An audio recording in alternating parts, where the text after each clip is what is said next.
Dans un petit village tranquille, niché au cœur de l'Afrique centrale, vivait un jeune garçon nommé Elikia. Son nom signifiait « espoir », et c'était un nom qu'il allait incarner d'une manière que personne n'aurait pu imaginer.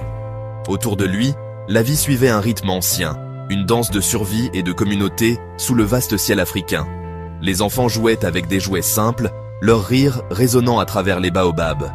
Mais Elikia, lui, il était un peu différent. Son esprit vagabondait souvent vers des lieux bien au-delà des sentiers poussiéreux de son village. C'était un rêveur, mais ses rêves n'étaient mollés pas faits d'évasion ou de richesses incommensurables. Non, les rêves d'Elikia étaient les peints avec les couleurs de la guérison et les murmures d'une lumière pure et éclatante. Ses rêves lui venaient presque chaque nuit, vifs et chargés d'émotions. Parfois, il voyait des rivières scintillantes emporter la maladie des gens qu'il connaissait. D'autres fois, il voyait des rayons de lumière chaude et dorée toucher le front des personnes fatiguées, apportant des sourires sur des visages marqués par l'inquiétude. Ce n'étaient pas des rêves effrayants, ils étaient réconfortants, comme une douce couverture lors d'une nuit fraîche. Il se réveillait avec un sentiment de paix, le sentiment que quelque chose de bon était possible, même quand les choses autour de lui semblaient difficiles. Ses visions étaient à son monde secret, une source de réconfort dans une vie qui lui avait déjà montré son côté plus dur. Il s'y accrochait fermement, comme à des pierres précieuses trouvées au bord de la rivière. Vous savez, Elikia était orphelin. Il avait perdu ses parents très jeunes, une histoire courante là où la vie peut être fragile. Il vivait avec sa petite sœur, et ils dépendaient beaucoup de la gentillesse de leur petite communauté, et l'un de l'autre. Il n'y avait pas grand-chose en termes de biens matériels, pas de coffres à jouets débordants, ni de vêtements chics.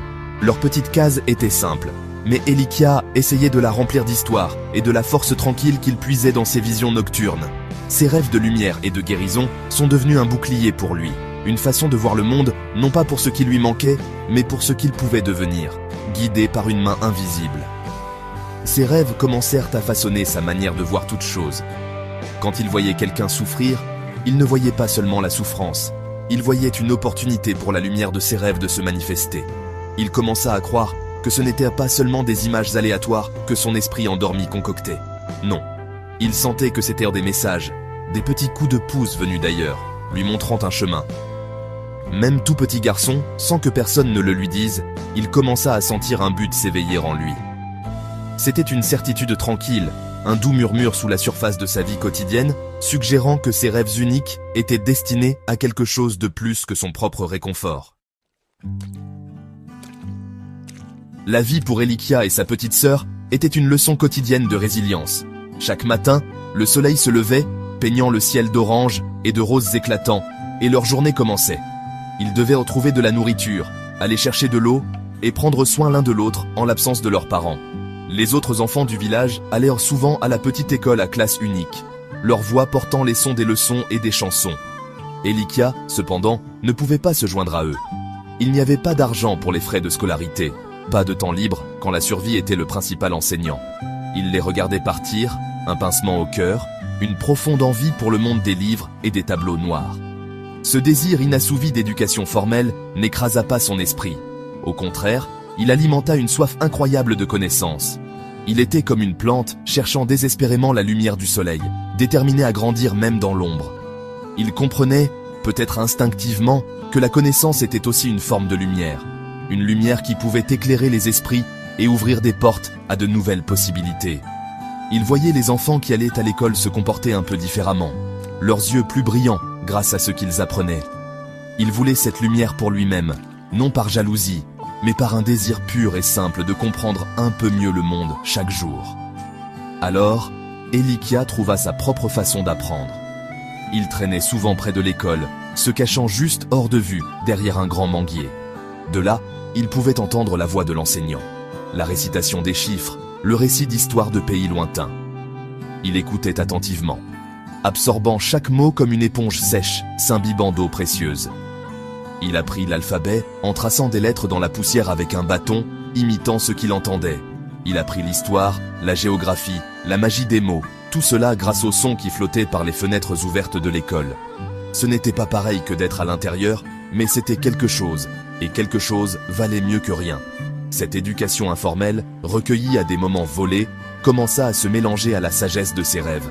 Il ne connaissait peut-être pas tous les faits que les autres enfants mémorisaient, mais il possédait une autre forme de compréhension. Ses rêves lui donnaient un aperçu de l'espoir et de la guérison, et les leçons écoutées en cachette lui fournissaient les rudiments du langage pour articuler ses intuitions. Il assemblait lentement une éducation unique, qui combinait le mystique et le pratique, le visible et l'invisible.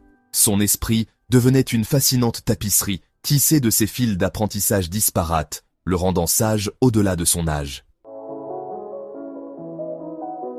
Une nuit, Elikia fit un rêve plus vif et plus puissant que tous les précédents. C'était un rêve qui allait changer le cours de sa jeune vie. Dans ce rêve, il se tenait devant une magnifique porte dorée. La porte scintillait d'une lumière intense et chaude, une lumière qui ressemblait à de l'amour pur et à de la compréhension. Elle n'était faite d'aucun matériau qu'il connaissait. Elle semblait tissée de lumière solaire elle-même. En s'approchant, il ne ressentit aucune peur, seulement un profond sentiment de paix et d'anticipation. L'air autour de la porte vibrait d'une douce énergie, et il sut, avec une certitude ancrée au plus profond de lui, que cette porte avait une signification spéciale. La porte dorée commença lentement à s'ouvrir, non pas avec un grincement, mais avec un son semblable à 1000 doux carillons. De l'intérieur, la lumière s'intensifia, et il entendit une voix, non pas en mots, mais comme un sentiment clair et indéniable dans son cœur. Le message était simple, cette porte est l'espoir, elle est l'apprentissage, elle est la guérison, elle est destinée à être ouverte, pas seulement pour toi, mais pour tout le monde. Partage ce que tu vois, partage la lumière. Le sentiment était bouleversant, une vague de responsabilité et de joie tout à la fois. Il se réveilla les larmes aux yeux, l'image de la porte dorée gravée dans sa mémoire. Il sut qu'il ne pouvait plus garder pour lui ses rêves et son apprentissage discret. Ce rêve agit comme une clé, déverrouillant quelque chose en Elikia. Il commença à parler de ses visions, avec hésitation au début, puis avec une confiance grandissante. Il se mit à dessiner, utilisant du charbon de bois du foyer sur des morceaux d'écorce ou des pierres lisses. Il dessinait la lumière qu'il voyait, les mains guérisseuses, la porte dorée. Il commença aussi à écrire des mots et de courtes phrases, ceux qu'il avait appris avec peine depuis sa place à l'extérieur de l'école. Il racontait des histoires d'espoir, des histoires de courage, des histoires inspirées par ses rêves et les leçons qui lui étaient parvenues. Il parlait d'un avenir où chacun pourrait sentir la chaleur de cette lumière dorée. Bientôt, les autres enfants du village, ceux qui n'avaient pas d'école où aller, ou ceux qui étaient simplement curieux, commencèrent à se rassembler autour de lui.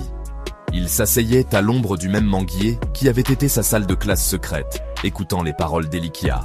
Il n'était pas un enseignant, au sens formel, mais il était un conteur, un inspirateur. Il partageait ses écrits simples, ses dessins, ses rêves d'un lendemain meilleur. Il leur faisait sentir que même sans véritable école, ils pouvaient apprendre, ils pouvaient espérer, ils pouvaient imaginer un monde meilleur. C'était un petit garçon, un orphelin, mais il allumait des étincelles d'espoir dans leur jeune cœur.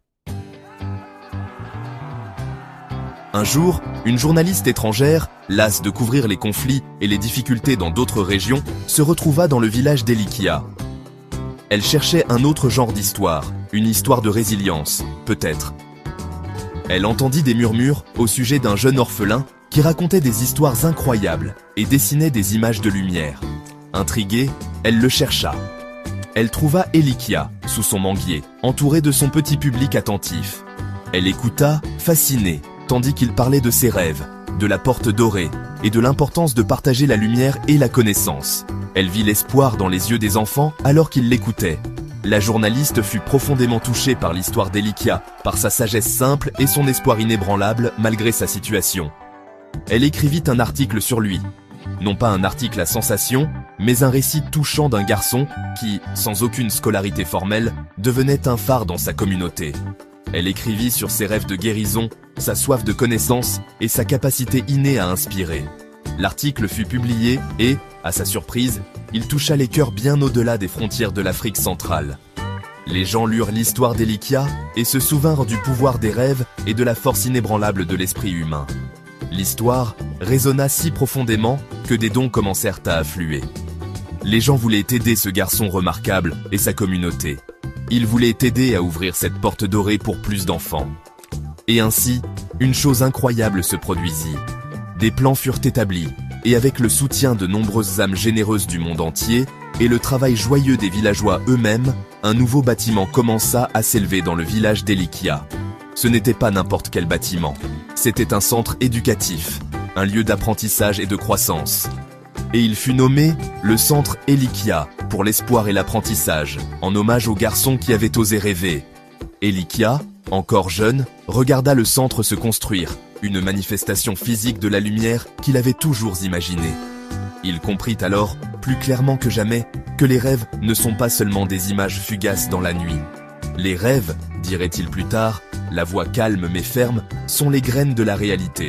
Si vous les nourrissez, si vous y croyez, si vous les partagez, ils peuvent devenir quelque chose de réel, quelque chose qui peut apporter la guérison et la lumière au monde entier. Le centre Elikia se dressait comme un symbole de transformation, prouvant que même les rêves les plus simples, nés dans le cœur d'un enfant, ont le pouvoir de tout changer.